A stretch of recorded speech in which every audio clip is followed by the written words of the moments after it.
پاکستان تحریک انصاف نے social media post کے لیے نیا آفیشیل ہیش ٹیگ جاری کر دیا۔ پاکستان تحریک انصاف کی جانب سے اسلام آباد کی طرف مارچ کے اعلان کے بعد سوشل میڈیا کے لیے نیا آفیشیل ہیش ٹیگ جاری کر دیا گیا۔ تحریک عدم اعتماد کامیاب ہونے کے بعد تحریک انصاف کی جانب سے سوشل میڈیا پر تمام بیانات کے ساتھ امپورٹڈ حکومت نامنظور کا ہیش ٹیگ استعمال کیا جا رہا تھا۔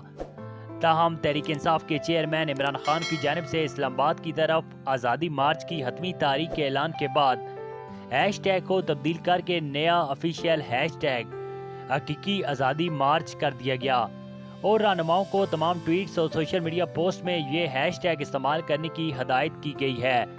ناظرین، مزید خبروں اور مختصر معلوماتی ویڈیوز کے لیے ہمارے چینل کو ضرور سبسکرائب اور لائک کیجیے گا۔